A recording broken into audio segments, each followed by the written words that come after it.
Welcome to Bedtime Astronomy. Explore the wonders of the cosmos with our soothing Bedtime Astronomy podcast. Each episode offers a gentle journey through the stars, planets, and beyond, perfect for unwinding after a long day. Let's travel through the mysteries of the universe as you drift off into a peaceful slumber under the night sky. When you close your eyes and picture space exploration, what is the very first image that pops into your head?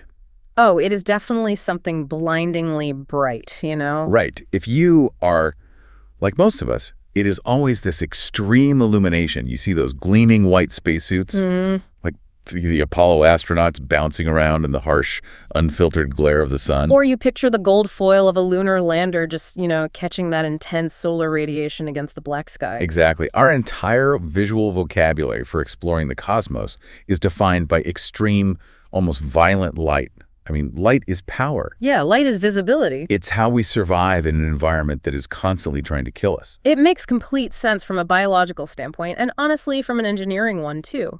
We rely on the sun to charge the batteries on our solar panels. Oh, yeah. We need bright thruster plumes to visibly confirm trajectory corrections in the void.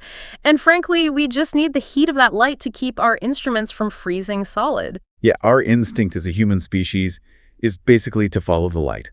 We seek it out, and we build our entire exploratory architecture around it. We do. But then you travel to the very bottom of the moon. If you look at the lunar South Pole and you hike to the edge of one of these massive, ancient impact craters, places like Shackleton Crater. Oh, yeah, those are fascinating. You look down over the rim, and suddenly that light is gone completely. It really is. We are talking about regions of the moon that have literally not seen a single stray photon of direct sunlight for billions of years. It's incredible to think about. It's not just dark in the way a room gets dark when you turn off a lamp.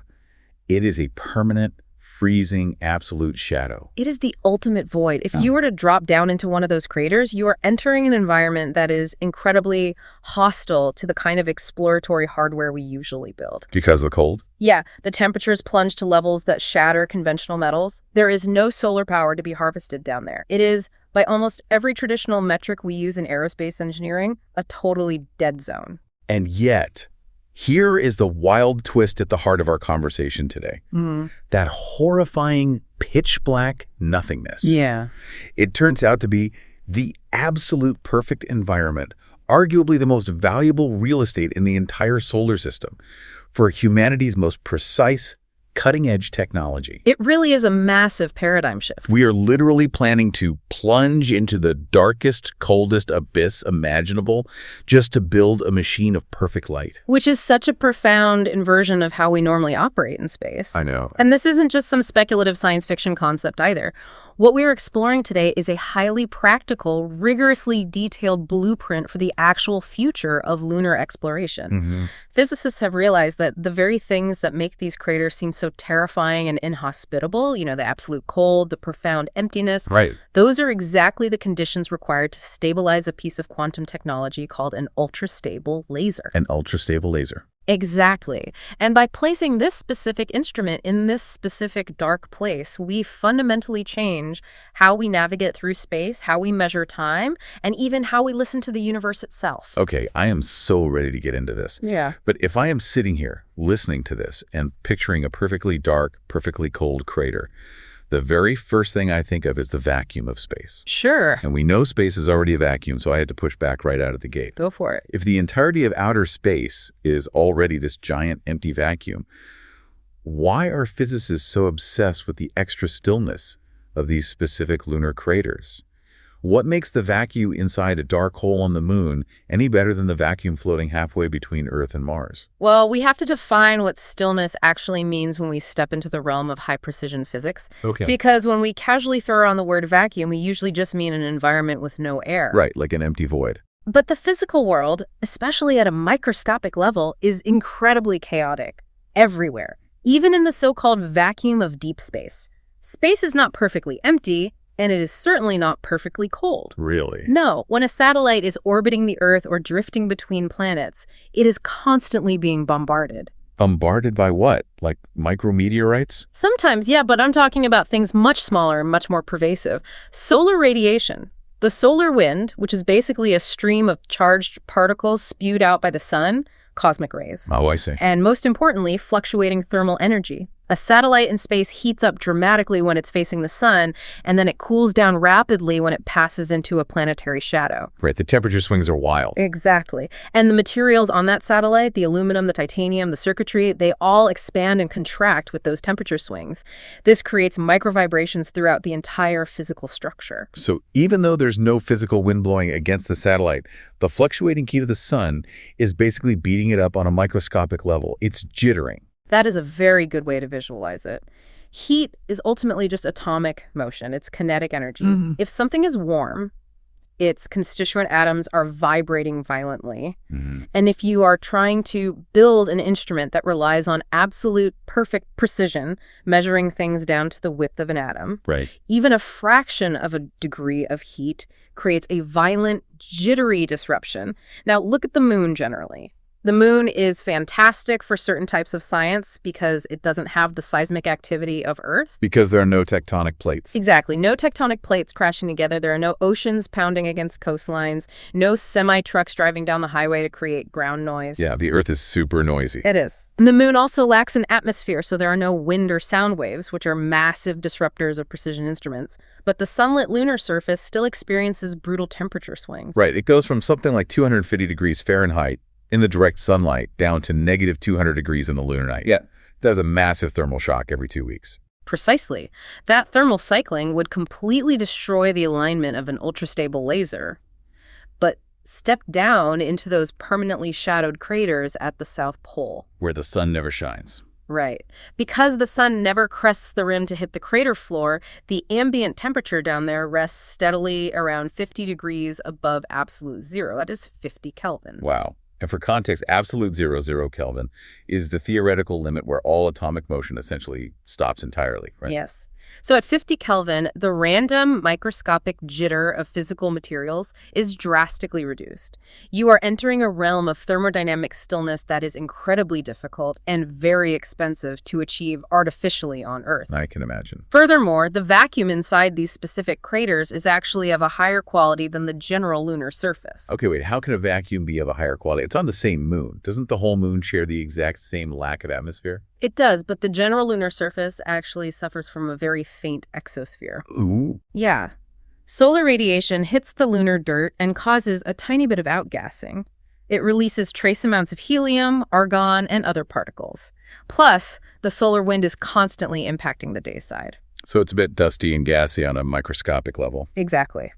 But inside the deep, permanently shadowed craters, the walls physically block the solar wind. And because it is so profoundly cold, any stray gas molecule that happens to wander into the crater instantly freezes solid and sticks to the crater floor. Oh, wow. It's called a cold trap.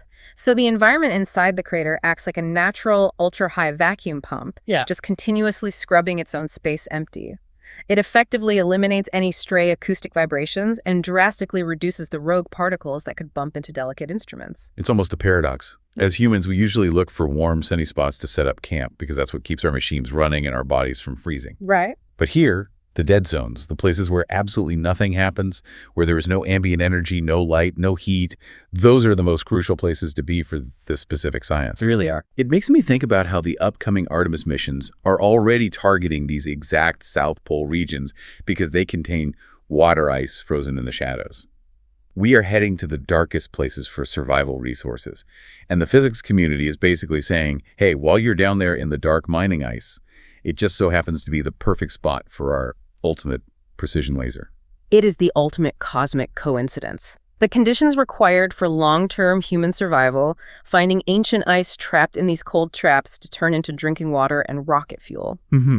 Those are precisely the same conditions required to push the boundaries of quantum measurements. The stillness is the currency here. In physics, if you want to measure a signal with unimaginable precision, you have to first silence all the background noise. Right. And there is literally nowhere quieter, nowhere more still than a 50 Kelvin shadow that hasn't seen the sun since the solar system was young. Okay, so we have established this beautifully dead, quiet, freezing environment. Let's talk about the actual machine that desperately needs to live down there. Yeah. The heart of this entire concept is something called an optical silicon cavity. Yes. And I want to make sure we really visualize this for everyone listening, because the name sounds a bit like, I don't know, an abstract math problem. But it is a very tangible physical object. It is. It is essentially a block of crystalline silicon. And on each end of this block, there is a mirror. That's the basic anatomy, right? That is the core physical architecture. Just imagine a highly refined, beautifully engineered spacer block made of single crystal silicon. It's usually quite small, maybe a couple of dozen centimeters long. So pretty compact. Very compact. And bonded to each end of the silicon spacer is a highly reflective mirror. But these aren't the kind of mirrors you have in your bathroom. I would hope not. Right. There are sophisticated, multi-layered dielectric coatings designed to reflect light with a perfection that borders on the absolute. And the entire purpose of this silicon block is to bounce light. You introduce light into the cavity through one of the mirrors, and it bounces back and forth endlessly between these two perfectly facing mirrored surfaces. Exactly. But it's not just any light, and it doesn't just bounce randomly. The distance between those two mirrors dictates exactly which frequencies, basically which colors of light, are allowed to exist inside that space. That's right. If the distance between those mirrors changes by even the width of a single atom, the entire system fails.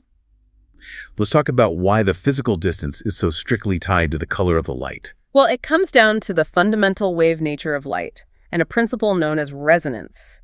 When you shine a beam of light into this cavity, the photons bounce back and forth between the two mirrors. Because light travels as a wave, it has peaks and troughs. Okay. Now, imagine those waves overlapping as they travel back and forth. If the physical distance between the mirrors is an exact, perfect multiple of the light's wavelength, the overlapping waves will perfectly align. So they sort of stack on top of each other. Exactly. Every time a wave bounces back, its peak aligns exactly with the peak of the next wave coming in. Its trough aligns perfectly with the trough. They reinforce each other. The amplitude builds up, creating a powerful, highly stable standing wave of light trapped inside the block. Now, I want to make sure I'm grasping the alternative here. What happens if the distance is slightly off? Let's say the mirror moves away by a tiny, tiny fraction of a millimeter. If the distance shifts even slightly, the geometry is broken. The wave bounces back, but now it has traveled a slightly different distance. Right. When it overlaps with the next incoming wave, they are out of sync. A peak of one wave will align with the trough of another wave.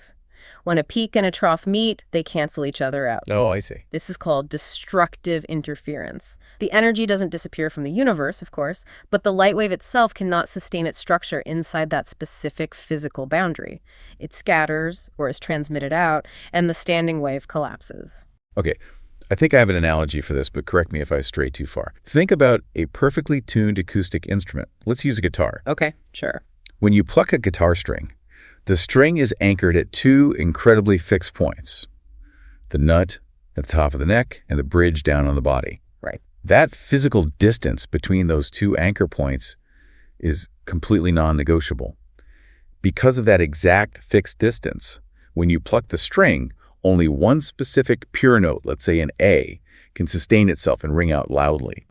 All the other chaotic vibrations, all the scraping noise of your finger hitting the string, quickly die out because those random frequencies just don't fit the physical geometry of the string. The physical distance ensures the purity of the note. That is on the right track, absolutely. But we have to take it a step further to truly capture what the optical cavity is doing. A guitar string is one-dimensional, and it's vibrating matter. Our cavity is three-dimensional, and we are dealing with an electromagnetic field.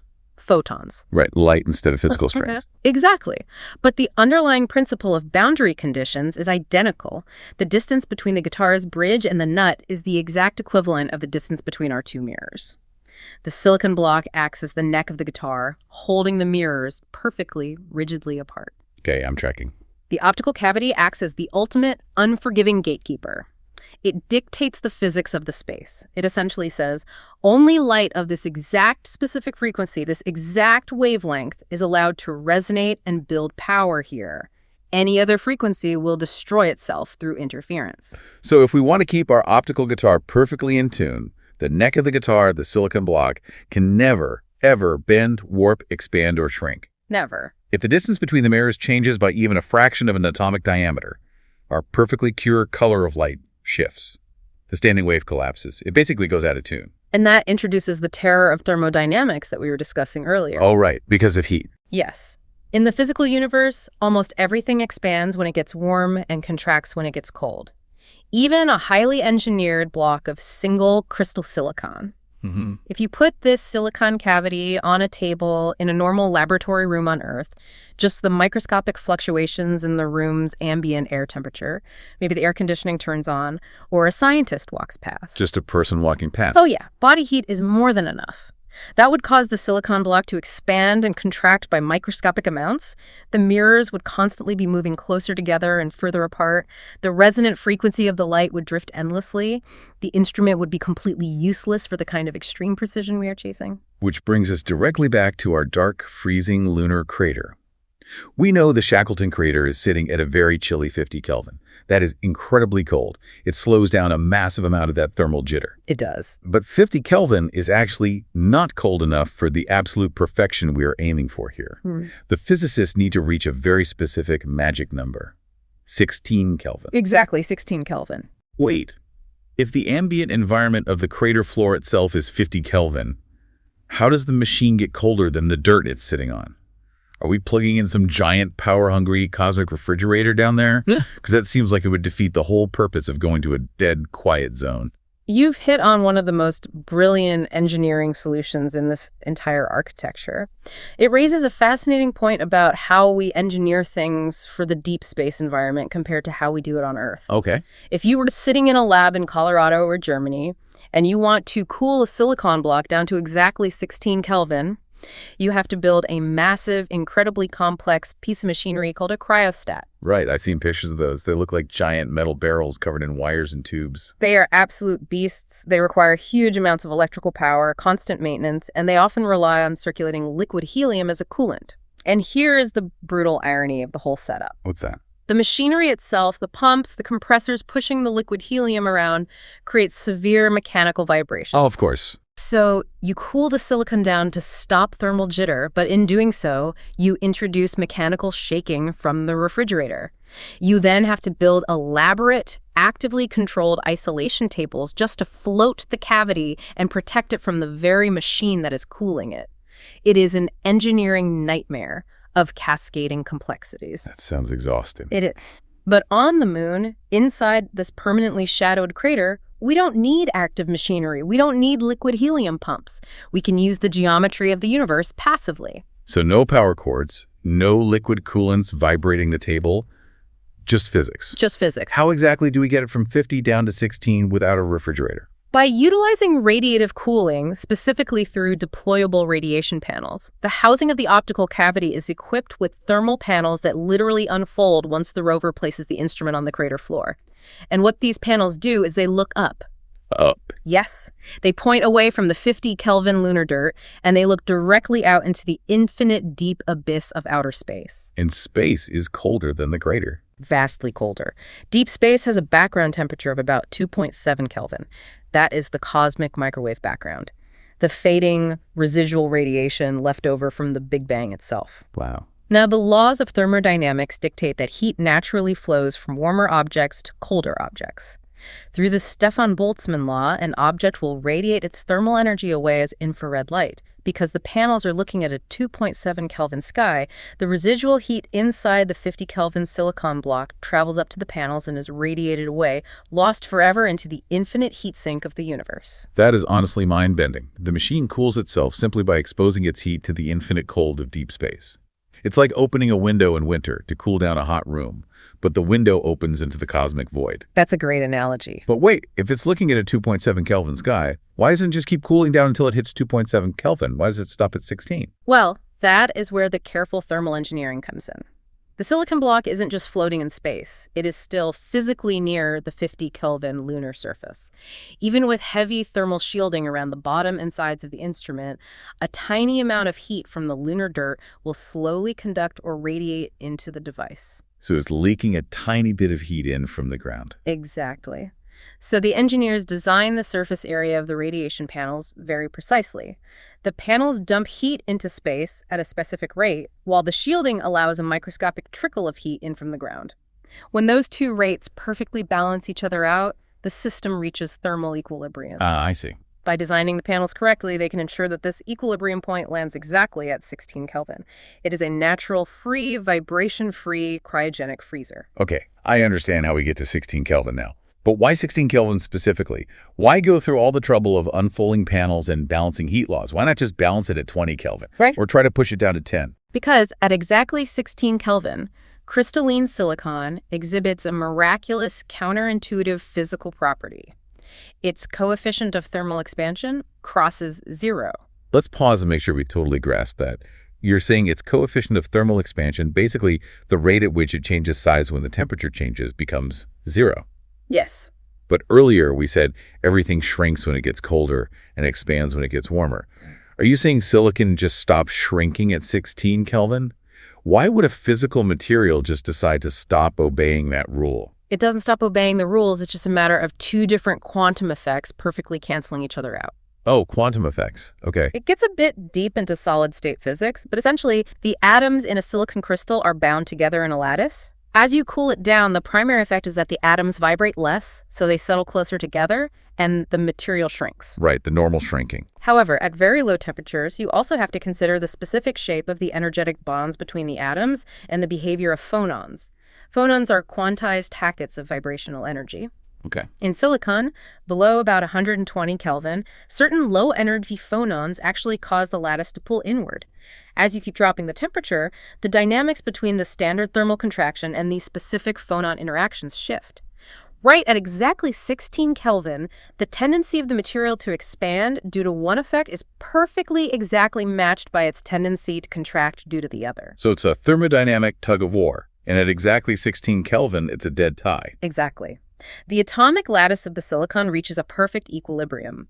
What this means in practice is that right at that specific temperature, if the silicon experiences a tiny microscopic fluctuation in heat, let's say a micrometeorite hits a rock a mile away, and a microscopic pulse of infrared energy washes over the crater, warming the silicon by 1,000th of a degree. The silicon neither expands nor contracts. It becomes thermally immune. It freezes perfectly in place. That is the magic trick. Yeah. So at 16 Kelvin, the distance between our two mirrors becomes essentially locked in stone. It is physically incapable of changing, even if the temperature wobbles slightly. It is the perfect, unmoving, indestructible guitar neck. Yes. And because we are sitting in a crater with no wind to buffet the casing, no seismic shaking from the ground, no sunlight to create massive thermal shocks, and we are passively cooled to the exact temperature where the material physically cannot expand or contract, we have finally achieved the geometry of absolute stillness. Wow. The space trap between those mirrors is now experiencing a perfectly stable physical reality. All right, this is a huge milestone in our discussion. We have built this incredibly stable box, this 16 Kelvin silicon cavity,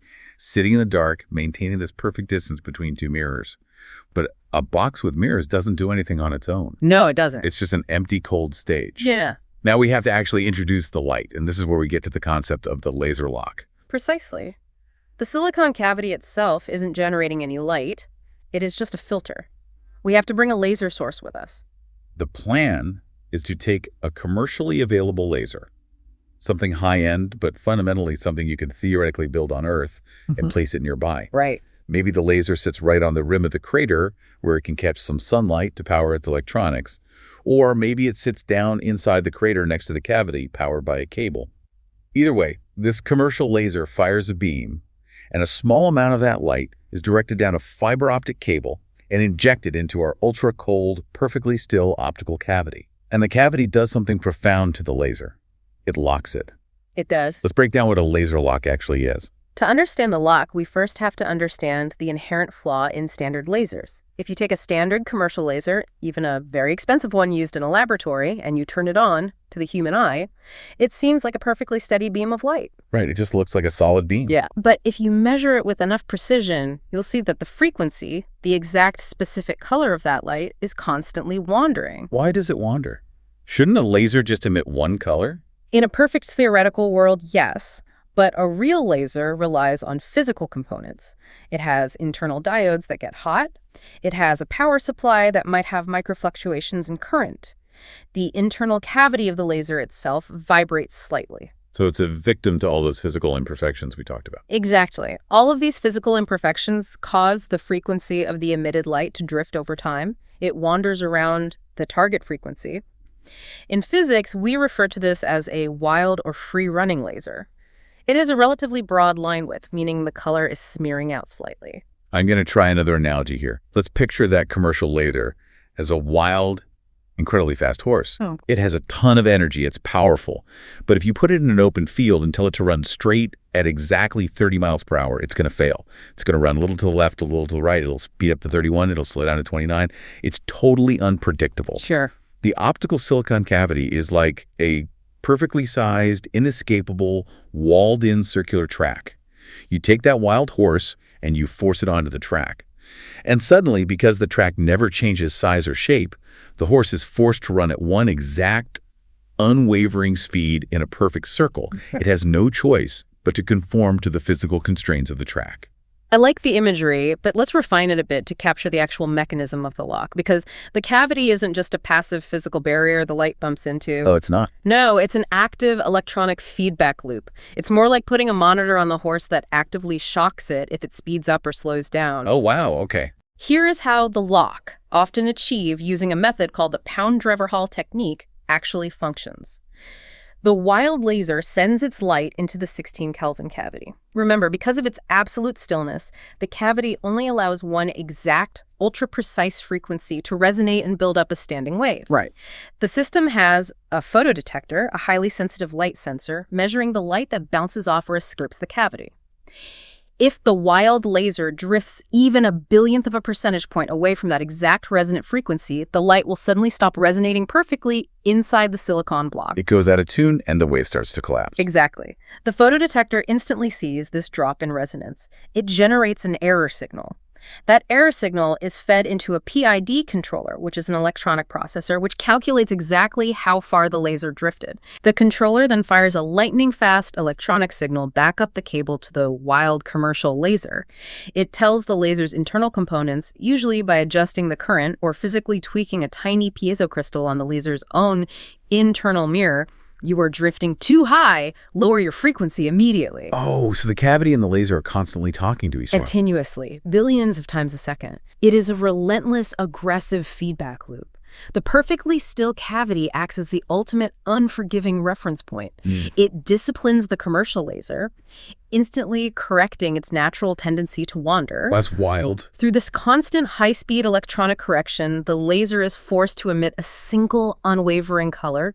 The frequency of the light becomes a permanent, unmoving constant, anchored to the physical perfection of the 16 Kelvin silicon block. That is honestly beautiful. Let's just summarize what we've achieved so far. We have taken the absolute chaos and noise of the physical world. We stripped it away by hiding in a dark 50 Kelvin lunar crater where the sun never shines and the vacuum is deep. Right. We cooled a block of crystalline silicon to exactly 16 Kelvin, so it freezes its physical dimensions perfectly, making it totally immune to thermal expansion. And then we used that frozen physical distance to electronically discipline a wild laser into giving us a perfect, unchanging beam of light. That's the sequence. It is an absolute triumph of physics and engineering. But here's the massive pivot. Why do we care? Yes, the so what of the entire endeavor. Exactly. Because I'm assuming space agencies aren't going to spend billions of dollars and risk landing a rover in a pitch-black lunar trench just to prove we can make a really steady beam of light. Now that we possess a laser with an unwavering frequency, how does this purely physical achievement transform into the tools we actually need for space exploration, specifically timekeeping and navigation? Yeah. How does a steady beam of light become a clock? Well, this is where we have to explore the profound fundamental connection between light frequency and time. When we ask what is a clock, we are really asking what is the most reliable, repeating physical event we can count. Okay, counting events. Right. If you want to measure the passage of time, you need something that ticks. A grandfather clock counts the mechanical swings of a pendulum. 1 swing equals 1 second. A quartz watch, like the one you might wear on your wrist, counts the physical vibrations of a tiny tuning fork made of quartz crystal when electricity runs through it. Makes sense. But pendulums are affected by variations in gravity and air resistance. Quartz crystals expand and contract with the temperature of your wrist. They drift, just like the wild laser. Yeah. The ticks aren't perfectly uniform. Precisely. If your ticks aren't uniform, your clock loses or gains time. So, to make the ultimate clock, you need a pendulum that swings incredibly fast, so you can slice time into infinitesimally small pieces, and it must never, ever change its pace. And this is where light comes in. This is where light comes in. Light is an electromagnetic wave. It has peaks and troughs. The frequency of light is simply a measurement of how many of those wave peaks pass a given point in 1 single second. Okay, I'm tracking with you. Now, a laser that is locked to our 16 Kelvin optical cavity is emitting a light wave that oscillates at an incredibly high frequency. We are talking on the order of hundreds of terahertz, hundreds of trillions of oscillations per second. That's a lot of ticks. It is. And because the silicon cavity is perfectly stable, the frequency of that light never changes. Every single oscillation, every single peak of that wave is an absolutely perfect, unvarying tick. By building electronics that can literally count the peaks of this perfect light wave as they fly past, we are essentially reading the most precise ticking clock imaginable. An unchanging optical frequency is a clock. So instead of counting one swing of a brass pendulum per second, Right. we're counting roughly 400 trillion swings of a light wave per second. Exactly. And because those swings never speed up or slow down, thanks to the frozen silicon, we know exactly how much time has passed. The laser itself acts as a master time signal. And this setup would essentially form the backbone of the first extraterrestrial optical atomic clock. That is the goal. And to understand how big of a deal that is, you have to realize that this lunar optical clock would rival the most precise, meticulously built atomic clocks we currently have sitting in massive climate-controlled laboratories on Earth. We are essentially taking the absolute peak of human timekeeping capability, compressing it into a small package, and permanently installing it on the lunar surface. And we desperately need it up there. Yeah. Because if humanity is going to have a permanent or even a semi-permanent presence on the moon with base camps and rovers, time is infrastructure. Right now, if a spacecraft goes to the moon, how does it know what time it is and how does it navigate? It has to rely on the deep space network, right? Yeah. It relies on time signals and navigation data beamed all the way from Earth. Which is a massive bottleneck. Space is vast and the speed of light is finite. Radio signals take time to travel from Earth to the moon, roughly 1.3 seconds each way. By the time a navigation signal reaches a spacecraft entering a complex lunar orbit, the data is already slightly old. The spacecraft has moved. Furthermore, the deep space network antennas on Earth are overbooked. They are trying to talk to Mars rovers, Jupiter probes, and solar orbiters all at once. You cannot run a busy, populated lunar outpost if your entire navigation and timing system relies on a delayed ping from a busy antenna on Earth. Which brings us to the whole concept of an extraterrestrial GPS. Let's ground this. When you use GPS on Earth to drive your car to a coffee shop, your phone doesn't just magically know where it is.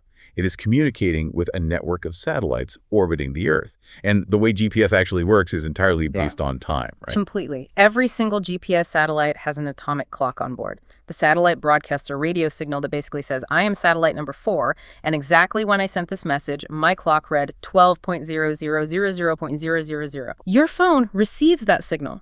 Your phone compares the time the signal was sent to the time your phone received it. Because radio waves travel at the speed of light, which is a known constant, your phone can calculate exactly how far away that satellite is based on how long the signal took to arrive. The time of flight. Yes, time of flight. And if your phone receives those signals from 4 different satellites at the same time, it uses geometry trilateration to intersect those distances and pinpoint your exact location on the globe down to a few meters. But here is the catch. You cannot have accurate navigation without absolutely perfect timekeeping. Light travels at roughly 1 foot per nanosecond. If the clock on a GPS satellite drifts by even a single microsecond, just 1/1,000,000th of a second, your phone's calculation will be off by nearly 1,000 feet. Your map will tell you that you are driving into a river. That would be a problem. Now, take that exact problem and put it on the moon. Imagine you are piloting a spacecraft. You are attempting to land near the lunar South Pole to access that water ice we talked about earlier. Okay. You are aiming for a tiny landing zone surrounded by treacherous, jagged mountains. And because the sun angle at the pole is so low, kind of skimming the horizon, half the landscape is completely shrouded in deep, permanent pitch black shadows. it is incredibly difficult to see where you are going. The illumination contrast is just terrible. It is arguably the most hazardous lighting environment in the solar system for a pilot or a landing computer. You cannot just eyeball the landing out the window.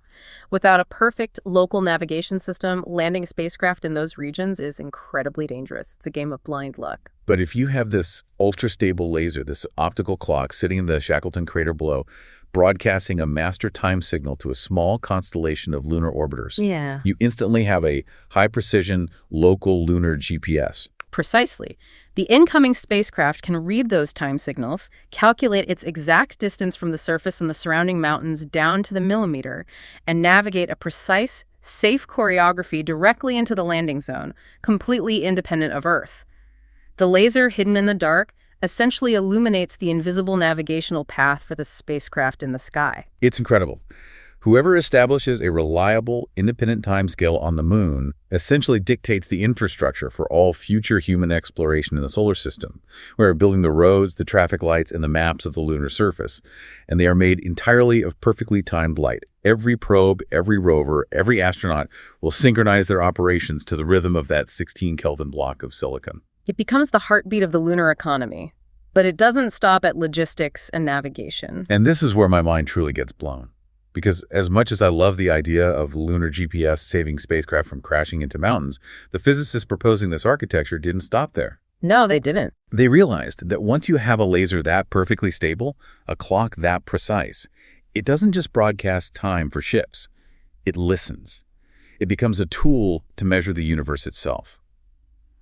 The plan suggests that if astronauts install a network of these lasers, let's say we put multiple optical cavities in different craters across the lunar surface, they could measure the exact physical distances between those craters with extreme precision. Right.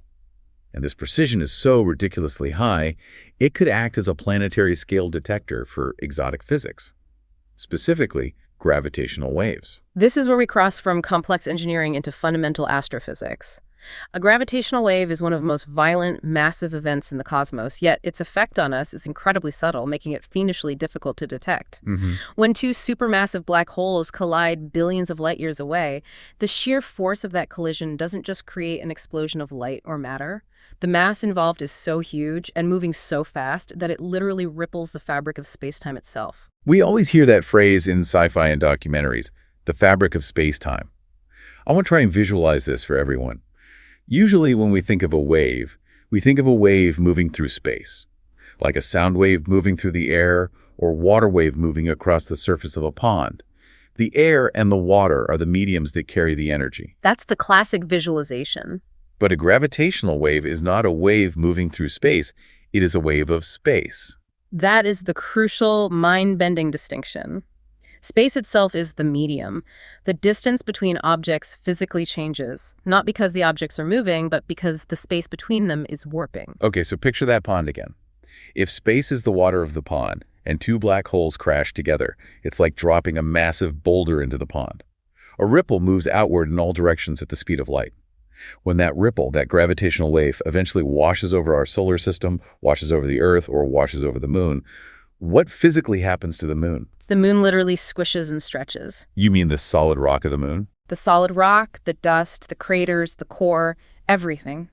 As the wave passes through, the three-dimensional volumetric space that the moon occupies is temporarily distorted. It stretches along one axis and compresses along another, and then oscillates back. It's hard to wrap my head around. It is. If you had 2 points on the moon, say 2 craters, separated by exactly 100 kilometers, as the gravitational wave washes over them, the physical distance between those 2 craters will increase slightly and then decrease slightly. We are talking about a change in distance that is infinitesimally small. It might be a shift smaller than the width of a single atomic nucleus. And normally, you would never ever notice that. If my car suddenly stretched by the width of an atom and then went back to normal, I wouldn't feel it. A normal telescope couldn't see it. A normal wild laser couldn't measure it. Exactly. Because if I understand correctly, if you try to use a normal laser as a ruler to measure the distance between those craters, the frequency of the wild laser drifts so much that the ruler you're using is vibrating more than the distance is actually changing. You've got it. The intrinsic noise and thermal drift of a normal laser completely drowns out the incredibly faint signal of a gravitational wave. Yeah. You are basically trying to hear a pin drop at a rock concert. This is why we build massive billion-dollar facilities on Earth like LIGO. Oh, right, the Laser Interferometer Gravitational Wave Observatory. Yes. LIGO uses giant 4-kilometer-long vacuum tubes and massive suspended mirrors to try and isolate their lasers from Earth's noise to measure these waves. But Earth is noisy. Trucks drive by, the ocean crashes against the shore miles away, there are micro-earthquakes. It requires Herculean engineering to filter all that out. But the moon is a dead rock. And our lunar laser, our perfectly disciplined beam of light tied to that 16 Kelvin silicon block in the dark, it is almost zero noise. Its frequency is absolute. Right. So we set up an interferometry experiment on the moon. You point this ultrastable laser from one crater station to another crater station. You measure the distance using that perfect light. Because the frequency is so incredibly stable, if a gravitational wave passes by and the moon squishes by a fraction of an atom, the laser beam will detect it. How does it actually detect it mechanically? Well, the perfectly stable light will suddenly take a tiny fraction of a nanosecond longer to reach the target crater, because the target physically moved away as space stretched. Oh, because the distance changed. Exactly. The phase of the light wave shifts. By comparing the phase of the sent light with the received light, we can measure that subatomic movement. We have accidentally built the ultimate physics laboratory. A piece of technology initially designed to give us GPS coordinates for an ice mining rover doubles as a giant planetary scale antenna for the most massive cosmic events in the universe. We can literally sit in a dark, freezing hole in the lunar dirt and feel the microscopic ripples of supermassive black holes colliding at the edge of the observable universe. It is the beauty of pushing fundamental limits. When you push technology to the absolute physical limit of stability, it naturally becomes a window into the subtle, underlying mechanics of the universe. By silencing the noise of thermodynamics, by hiding from the heat of the sun, we allow ourselves to hear the quietest, most elusive whispers of gravity. That is profound. Yeah. But as much as we are sitting here talking about perfect physics, zero expansion coefficients, and deep space mysteries, someone actually has to build this thing. The logistics of turning this from a mathematical theory into a real object sitting in a lunar crater are staggering. Physicist Jun Ye, who is an absolute legend in the world of lasers and precision measurements, apparently initially viewed this as a crazy idea. And you can completely understand his initial skepticism. Think about the reality of what is being proposed. You are taking the most delicate, vibration-sensitive instrument known to modern science. Something that normally sits on massive, air-floated optical tables in climate-controlled underground bunkers on Earth, and you want to strap it to a rocket. You want to blast it into space, surviving the violent acoustic shaking and G-forces of launch. You fly it to the moon, and then you somehow drop it into a pitch-black abyss without breaking it. It sounds absurd. It sounds like a recipe for a very expensive pile of shattered silicon. But then physicists started consulting with colleagues who actually study the lunar surface, looking at the actual empirical data of those permanently shadowed regions, and the narrative completely flipped. How so? They realized that the exact ingredients needed for the silicon cavity to function, the extreme vibration isolation, the ultra-high vacuum, the cryogenic temperatures, they were naturally freely available down there. The crazy idea wasn't crazy because the environment was hostile to the machine. The idea was brilliant because the environment was perfectly naturally tailored for it. And the saving grace is the size, right? The device itself isn't massive. The core silicon optical cavity and its housing are small enough to easily fit inside a standard lunar spacecraft or commercial lunar lander. It doesn't require a massive, dedicated heavy-lift rocket just for itself. It can piggyback as a secondary payload. The complex part is that it must be fully assembled, perfectly aligned, and calibrated here on Earth before launch. Which leads directly to the deployment challenge on the lunar surface. You have this fully assembled, microscopic precision instrument. You successfully land your spacecraft somewhere on the rim near the South Pole. Now you have to actually get it into the shadow. This final step is incredibly challenging, primarily because of the lighting conditions. Right. As we said, the lighting is terrible. It's deep shadow. And we can't exactly send an astronaut on a hike down into a pitch-black crater carrying a priceless physics experiment. The terrain is unknown. The regolith is loose. And if their spacesuit heating system fails in 50 Kelvin, they die. Exactly. Human deployment into the deep crater is out of the question for now. The operational plan involves a specialized lunar rover. This rover could be remotely controlled from Earth, though you have to deal with that 1.3-second communication lag, or mechanically controlled by astronauts sitting safely in a habitat on the sunlit rim. The rover carefully picks up the instrument, drives it to the edge, and slowly navigates down the crater wall into the darkness. What are the biggest hazards for the rover on that drive? I mean, besides just falling. Aside from driving into an unseen ditch, the two biggest enemies are power and dust. Without sunlight, the rover can't use solar panels. It either needs a massive battery, an RTG, which is a radioisotope thermoelectric generator, or it needs to unspool a physical power cable from a base station on the rim as it drives down. That makes sense. And then there's the lunar dust. Lunar regolith is incredibly abrasive, and it sticks to everything due to static electricity. If a layer of dust gets onto the optical mirrors or the thermal radiation panels, the instrument is completely ruined. The rover has to place the instrument gently without kicking up a cloud of debris. So the rover drives down, fights the dust, fights the darkness, reaches the target depth where the ambient temperature stabilizes at 50 Kelvin, and gently sets the payload down. Then the deployment sequence begins. Yes. The protective covers open. The thermal radiation panels we discussed earlier unfurl. They point straight up toward the empty black sky, and that slow, passive bleed of infrared heat begins, dropping the core temperature down to that magical 16 Kelvin limit. Right. Then the commercial laser, which is sitting safely up on the rim in the sunlight, is activated. Its light is piped down the fiber optic cable into the darkness. It enters the cavity. The electronic feedback lock is achieved, and the extraterrestrial clock starts ticking. What absolutely blows my mind is the timeline they are discussing for this. When you hear about something this complex, involving gravitational waves, relativity, and robotic crater deployment, you naturally assume it's a concept paper for the year 2080. You'd think so. But the projections estimate that they could actually demonstrate a working silicon optical cavity in low Earth orbit within 2 years. And they could, theoretically, deploy this on the lunar surface within 3 to 5 years. 3 to 5 years. We are not talking about science fiction for our grandchildren.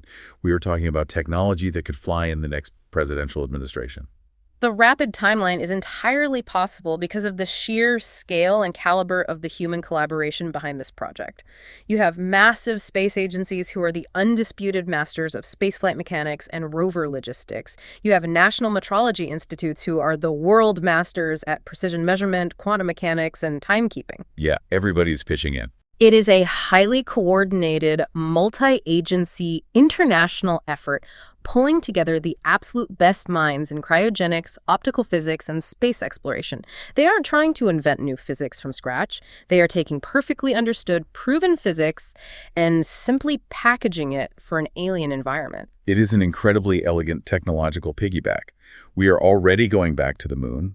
We have already designated these exact South Pole regions as the primary landing sites because, as we mentioned at the beginning, humanity needs the water ice hidden in those shadows to survive long term. We are building a highway to the dark. We really are. And the physicists simply looked at the manifest and said, well, since you're heading to the cold, dead dark anyway to dig for water, do you mind dropping off our laser? It is the ultimate synergy of space exploration. The brute force pursuit of basic survival resources creates the logistical bridge required to deploy the most delicate, advanced physics experiments in human history. We use the pickaxe to pave the way for the laser. We have covered an absolutely massive journey in this conversation today. We started by peering over the edge into an empty, freezing, pitch-black crater, a place that seems completely antithetical to life and human endeavor. And step by step, we unpacked how that exact terrifying nothingness is the key. The 50 Kelvin ambient cold, the deep, self-scrubbing vacuum, the passive radiation of heat into the cosmos to hit that magical 16 Kelvin number, where a block of silicon freezes its physical dimensions perfectly and refuses to expand or contract. We saw how that frozen stillness allows us to lock a wild laser, taming its chaotic light into a single, perfect, unvarying frequency using electronic feedback. Right. And how that perfect frequency becomes an extraterrestrial atomic clock, counting hundreds of trillions of ticks per second, broadcasting a master time signal that provides a local lunar GPS to safely guide astronauts down into the dark. And finally, how that exact same laser network becomes so unimaginably precise that it can act as an interferometer, feeling the literal fabric of space-time squishing the moon as gravitational waves wash over the solar system. We traveled from a dark hole in the dirt all the way to the grandest mechanics of the universe. It is a remarkable synthesis of structural engineering and theoretical astrophysics. I think the biggest takeaway is how it reminds us that environment dictates capability. Yes, exactly. By looking beyond the obvious, bright, energetic places on the moon, and instead leveraging the extreme stillness of the shadows, we unlock a completely new era of precision science. It fundamentally shifts our relationship with the lunar surface. The moon is no longer just a destination to plant a flag, it is becoming an active, participating instrument in our quest to measure and understand reality. Which leads me with a thought that I want to pass directly to you listening right now. The next time you walk outside at night and look up at the moon in the sky, I want you to change how you see it. We always focus on the bright glowing face. We track the phases of the light catching the sun. But look at the shadows. Look at the edges. Think about those hidden frozen craters at the poles. If we could look at the most desolate, hostile, lightless regions of our closest neighbor and realize they're actually the perfect housing for the most precise scientific instruments humanity has ever conceived, it makes you wonder. What other seemingly dead spaces in our solar system, the freezing, toxic valleys of Mars, the pitch-black subsurface oceans of Europa, the shadowed, chaotic rings of Saturn, are just waiting for us to uncover their hidden, unimaginable utility? We just have to be willing to look into the dark.